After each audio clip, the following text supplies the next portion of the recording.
What's up, soldiers? Thanks for joining me on this video. This is the first in a series of how to promote a strongman show.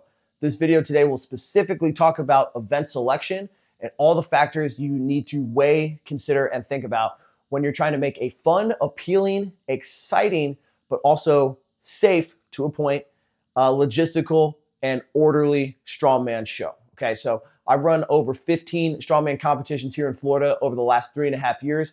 So I'm just providing a lot of my insights, thoughts, and opinions and considerations for you to learn and hopefully put on a really good strongman show. Before we get started, please do me a favor, hit the like button below. Please click subscribe to the channel. And for more things strongman, from training programs to educational courses, technique guides, and guides on mobility, recovery, sleep, and more, check out my private community at clubstrongman.com. Would love to see you there. All right, so event selection. This is one of the most important things that goes into a good strongman show. So not only does it need to be, like I talked about earlier, fun and appealing and exciting, but it also needs to be logistical and orderly, because you could have like 5 really, really large scale events, but people are going to be very upset if each one takes 4 hours and they're there until 10 p.m. That's just how it goes, right? So maybe just do a 2-day show instead. Anyways, but what we're looking at here is, again, there's a lot of options. Promoters have their own prerogative, and I really encourage people to put on a show, especially if they want to see things done in a certain way. Some people want shows to be heavy, heavy, heavy. Some people want some lighter, higher reps, speedier shows. I look for kind of that in between where we're getting a mix of all certain elements, from maximal strength to speed and endurance, in the same competition. So I like to weigh all these different things, again, find that right balance. So we're testing out all of the abilities that a good strongman athlete needs to showcase who is the best strongman. So we're looking at, we need to be able to press. We need to have grip strength. We need speed. We need to be able to lift odd objects. You need to get a little gut check every once in a while. Got to be able to do some of the classics, stones, yoke, farmers, etc. You need to have a good deadlift / backside and posterior chain strength. And you also need endurance, technique, mental strategy, and the ability to display maximum strength. So I'm going to give you the example of the Beast of the Bay competition that I just ran in Tampa, Florida. So what we did for this is we started with a fire truck pull, which is a bit of technique, strategy, also truly an odd object. People don't really get to move and lift a fire truck very frequently. Then we went into a max axle clean and press. So that's testing maximal strength. It's also strategy involved, because you get 3 attempts, pass or fail. So how do you decide where you're going to jump in with a rising bar with set weight jumps up? That's an important decision to make, that some people have a bad time with and lose points because they have bad strategy on the event. Very technically advanced to do a proper clean and get in the right position and execute the lift. And a good press, in my opinion, there's an element of being a classic to that. Obviously, testing the pressing strength. So we check a lot of those boxes with that one. Then we moved into a deadlift for reps, classic movement, testing your deadlift strength, little bit of endurance to that, and of course, technique. It's really involved in everything, but less so in things like a deadlift. After that was a Denny carry for max distance, very grip heavy, right? So that's a good one in there to test grip strength, and also a little bit of strategy and a slight gut check, because things like Denny's, when they're bashing against your legs and your grip feels like it's going to fail, it does take a little bit of mental fortitude in order to keep going and just not give up, okay? Now, lastly, we did a sandbag pyramid, which is what I called it. That was an ascending series of sandbags to shoulders with carries in between. So you would do 1 shoulder, carry, drop, 2 shoulders, carry, drop, 3 shoulders, carry, drop. And that was a 90-second event. So that's where we brought in elements of endurance, elements of speed, elements of backside strength, and then also a lot of technique. But what's really important, in my opinion, is to test technique under fatigue, to a point. You need to be able, as a strongman athlete, to demonstrate that you have to be able to do things properly even when you're tired. Okay, so that was a really good one when people were pushing it deeper and deeper and deeper into those time frames. Can you still do it right when you're really tired? this gets back into the gut check because it was a 90-second event and a lot of these placings were real close. People really had to grind and run fast and shoulder fast, but also have the right strategy to figure out what is the appropriate pacing for 90 seconds to maximize my points. And there's different approaches. There was not one correct approach. There was two individuals that I'm thinking of in particular. One went a little slower and methodical, and the other was going very fast on their carries. And just like it all worked out for both of them. Just kind of depends on what you do and what you're capable of as an athlete, right? So that's how we like to balance those out in like a 5-event strongman show. Just some sort of like flow to this. But you can't just like pick events and just throw them in randomly. You need to have a good order to this for a couple reasons. So I think you need to give athletes like appropriate spacing between events so you're loading and fatiguing their bodies in relatively safe ways. There's always a risk involved to everything that we do in the sport of strongman. We're lifting weird, hard, heavy objects. So there is always this balance of like risk reward. Sometimes you can do events that are overlap back to back. That could be like a pre-fatigue. For example, in the past, I've done things like a farmer's hold, which led straight into an arm over arm seated rope pull. So that's two very grip intensive movements back to back, which that really is like there's big strategy involved in that. And also it's a big test of just exactly how strong your grip is when you've got to really use it on something heavy to pull in after you've held something hard for a minute plus. But you don't really want to do that with like lower back events. So like I was talking about with Beast of the Bay, we had the deadlift for reps, then the dinnies in between before we went to the sandbag event. So that gave a little bit of time to let like the low backs heal and have a little bit of off time. So we're not just like pounding the low back and hips over and over and over again. Again, to a point. Sometimes you just have to like roll with it and just like choose whatever makes the best sense to order these things together. But I do think you need to consider athlete safety and injury risk when you're putting these together, right? That also includes like, are the actual implements that you're using safe and dependable and not going to break on you? But more on that later. What type of show are you going for? This is like I talked about earlier. It's really up to you. If you want an all maximal super heavy show, then maybe like appropriate spacing of this doesn't matter. But in my opinion, you still need to be considerate so that there's the right overlap for how these events go. For example, things like Atlas stones are typically last in a show. And one of the big reasons for that being is, it's a big full body, very demanding lift, but also the tacky and grease removal products that people use. If you were to do that first, you would get those things all over the place on all of the rest of your equipment. There's just no way that everybody's perfectly cleaning off all of their gear and getting back to normal hands after they do Atlas stones. It just doesn't happen. So you think about how, again, you're stacking these up. Running back to Beast of the Bay, starting with the fire truck pull, good full body movement that wasn't super demanding, didn't like totally fry people. That was a pretty good warm up, in my opinion, to lead to the axle clean and press. So we're not just like totally smashing people before they go into a very heavy maximal event. And now because that was an overhead press, 1 rep max, that still is demanding, but not so demanding that they couldn't go into the next event very strongly, which was the deadlift for reps.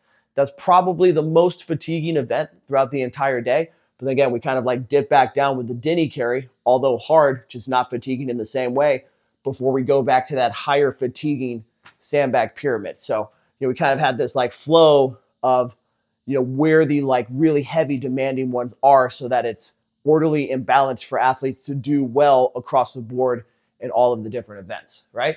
So always consider the safety of the athletes. It's really kind of all this stuff I just talked about. Like, are your implements themselves safe? Make sure you have spotters if you have to have multiple things. You just have to think about athletes always for this one, okay? Now, logistics of this. Are you looking to do things that are multi-use? So if you have axles, maybe you could do 2 events with an axle overhead press and an axle deadlift for reps. But this also means like, are you able to invest in pieces of equipment that you might use later on in shows? For example, I've purchased a set of Cerberus sandbags that I've used in probably 5 or 6 shows now because they're such good high quality, I just, use that investment and do it over and over and over again with different sandbag events. I also have a set of 2 Manila 75-foot ropes that we've used for a harness and lead rope truck pull, an arm over arm sled pull, a tractor pull arm over arm, and a sled pull arm over arm. So what can you do again? Like, what piece of equipment can you invest for now that you're able to bring back later in future shows, right? When you're thinking logistics, you also got to think about like your timing, how you're going to load things, and the rules that you're going to put on these events. So if you're doing like a powerlifting style order of a max lift, it's typically with your heat, you go events 1, 2, 3. So you're loading light to heavy, reset, light to heavy, reset, light to heavy. That takes a long time and a lot of resources to constantly change those weights. So if you want to do a maximal event, I think it's better to do a rising bar system where you just start light and you just go up, up, up, up, up, up, up. And even if you have multiple heats, that's still significantly less and easier weight changes than if you were to do, again, that powerlifting style where you go light to heavy, light to heavy, light to heavy, and then into the next heat, okay? So you also got to think about if you're doing events for distance or time, you can plan and strategize ahead if like, okay, so this is a 60 seconds max distance event.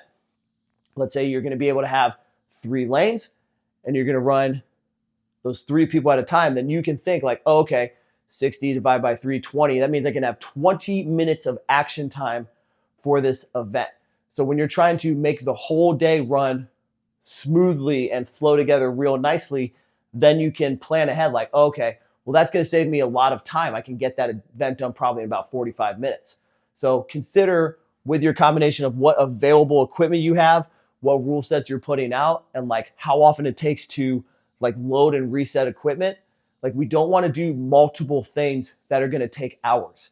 Very famously, a lot of people have heard about the car Hercules hold at the Tampa Bay Strongman Classic in 2020, but that was just a very unsuccessful event. Despite the cool factor, people were holding for about a minute plus at a time. I think I probably did somewhere about 1:15 or so, but then it would take 2 to 3 to 4 minutes to reset every single person. And there was 100 people with one person going at a time. So when you think about it that way, that's 100 people, let's say 1 minute. So minimum, you're at action time an hour 40. Then if it takes 2 minutes to reload every time, that's another 3 hours to add onto that, right? So just have to think about how these things are going to flow. What's really important about that is like people lost all momentum entirely. Like I literally took a nap for an hour in the back because there was nothing else to do. Tired, bored, exhausted. Now I'm going to go ahead and just jump this right into my next point of like excitement. Events should be exciting to a degree. Now, when you're starting a show, I really recommend that you open with something that's a banger, right? Like you need something that's right out the gate, very cool, fun, exciting, not only for athletes to feel good about themselves, but for spectators, staff, and audiences to get into a good, exciting flow and set the tone for the entire day. This is something that watching wrestling I've learned is that they will have their main event somewhere in the show, usually the last event, but you always want that first match, something to get the crowd hot. And I think in Strongman, at these competitions, same things apply. We need something right out the gate that's really cool to get the athletes, fans, staff, everybody on board and feeling really great about this. So following that up with main event, I do think it's cool to have 1 or 2 kind of main event tests. For us, it was the fire truck pull. We did do that first, so cool and exciting, but also that sandbag pyramid and the deadlift for reps, in my opinion, were both pretty exciting spectator events. Got a lot of people cheering real loud. We saw a lot of big, hard efforts. So how can we balance things like those main events out with boring events?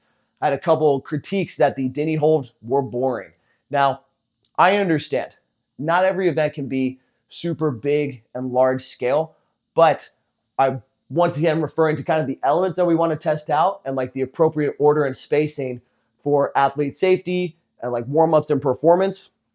I think you just got to pick and choose, when these less exciting events are going to happen. I mentioned earlier about, farmers hold right into that arm over arm tractor pull. That was a good balance, but also a good test of grip that made sense in the logistical order of the show to test all of these elements to keep athletes safe and to keep things flowing nice and smooth. Now, with that, audience appeal. This depends on how big your show is and how many spectators you want to draw in and kind of what your goal is. But always try to throw in a thing or two, or as much as possible, to appeal to the audience, to get them excited, cheering for people, and want to come back. Things like Atlas stones, things like circus dumbbell, I've heard is pretty popular amongst people, but especially throws for height, whether they're keg throws or sandbag throws over the bar. That tends to get the biggest, loudest reaction from crowds than anything else. Just seeing that from experience and shows that I've done in the past. So when we're doing that, again, energy feeds into other energy. If your crowd is loud, your athletes are going to respond positively to that and put on better shows. Okay. So when we're doing that too, cool implements. I do think you should try to have some cool, unique things going on in there. We had the fire truck pole. I've had tractors in the past.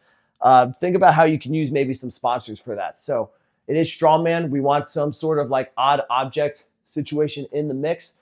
So we've seen in the past everything from refrigerator carries to yokes that had motocross bikes attached to them. You know, anything is possible. I would try to put that in where you can, but that's not always possible. But, you know, just do what you can with that. If you have the resources, I highly recommend it, just to make it, again, cool, exciting, fun, and friendly. Now, last, gut check events. You know, this is coming down to loading rules, like what you're going to do as well. But, you know, deadlift for reps, and also like things like sandbag to shoulder, that pyramid where they were running and carrying.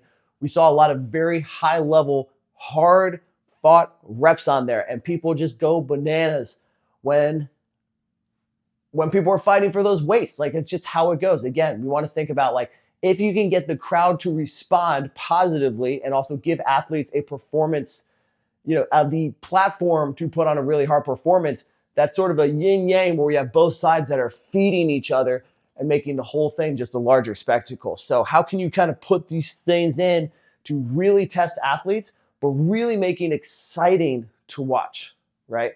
So these are kind of some of my thoughts on event selection. It is pretty important. The only kind of two things I didn't really touch here are the space and the flooring that you have. Just to hit that real fast is it makes a pretty large difference on what you're able to do with the floors that you're on. You're not going to be able to do a sled drag on sand. Well, you could, but it would be shitty. You're not going to be able to safely drop Atlas stones on a hard arena expo floor without things like floor mats and this and that. So you just have to consider those. But I'm going to do a full video coming up on space, venue, and climate that you're in. So we'll kind of touch that a little bit more later. So none of this is like what you should do. This is just factors that we're thinking about that all go into making a good strongman show. So think about all these things. Try to find a good balance of the order you're doing things, the elements that you're testing, how you can make sure this is run orderly and logistically, but also very exciting for all people involved. That, in my opinion, is what makes a good strongman show. I want to refer back to something I said at the very beginning. Even if you have 5 super large, huge, big scale events and it goes until 10 p.m. at night, all people are going to talk about is how long your show ran. So you really have to consider those things. We've all been to one of those, so don't make it yours.